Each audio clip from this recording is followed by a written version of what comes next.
why do you keep coming back to Brazil, Mr. Clark? That's a great question, Mitzi. There's a lot of reasons I keep coming back here. Obviously, the friends that we've made here are incredible. The kids are just amazing. I love coming back here and seeing them grow as humans, but just in their character and who they are.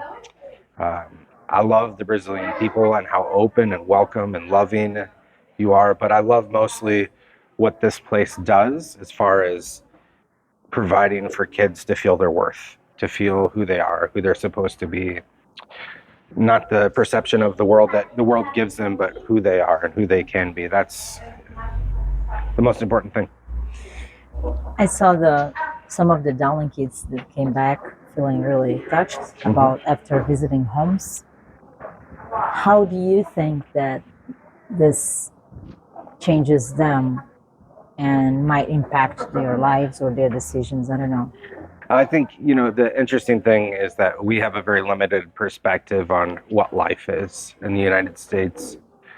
I remember the first time I went in the United States to a place that didn't have running water, and I was, oh my gosh, shocked that even people in the United States live like that. But even that to what some of our kids saw today is a big difference.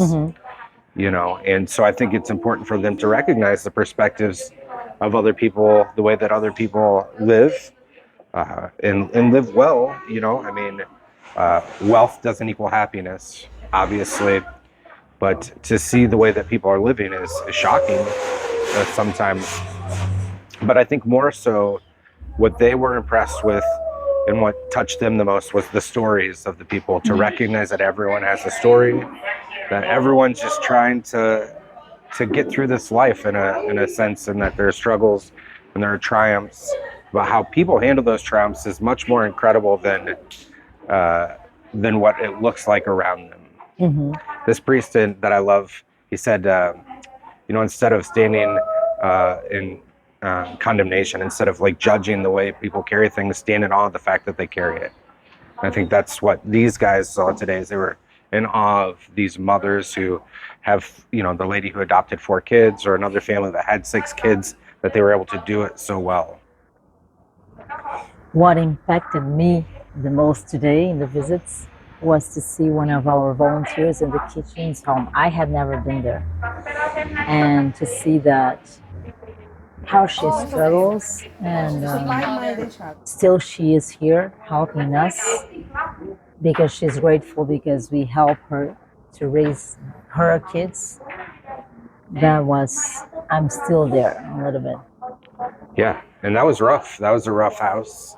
It was, I'm sure, for our kids, very eye-opening. I know it was. And so to watch them come back from those visits and kind of all deal with it, some of them crying. Asher, my son, he went to just be by himself for a little while, just to kind of figure out how we feel about it.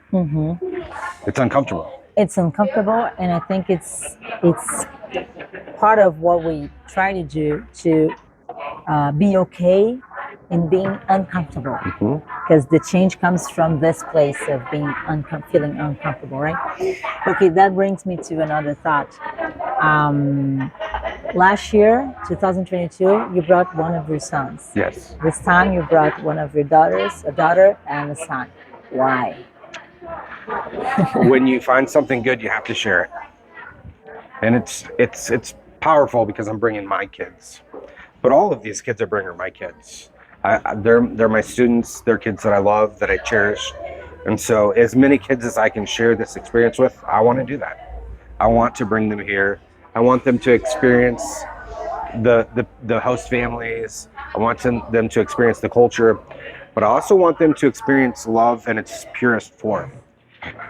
We were saying the other day that the fact that we can't communicate well actually is better, because then you really know that it's true compassion, it's true love, because you have no idea what these kids are saying. I have no idea, but I can see the love, I can feel the love, and that's what I think I want these kids to experience the most. It's just the love, in its purest form. And that it's fun. It can be fun to do Sure. good. Yes. They can have a good time. They can have pão de queijo. They can have chocolate cake, good cake, and it can be fun. It doesn't have to be always heavy. Yes. Because it's heavy, we need to have fun and to share these moments that makes the difference. One of the things that's important to me is that, you know, we do a lot of service in the United States. These kids, you know, they will do tons of service, hundreds of hours of service. But I think it's easy to just do that without a lot of compassion, without a lot of feeling. And so when we come here, it's impossible to feel that way here. Mm. And so I try and tell them when they go back, find something that you would love to do, not just something like a check the box. Okay, so I did this good. No, but something that you love, that you can share the passion and the love, you know, with other people as well. Because there are people in the United States that need this love and compassion, especially in the United States, that need this love and compassion. And so let's work on giving it to them as well. You will be always welcome to come back. As long as you'll take us. Yes, we will, forever. Thank you.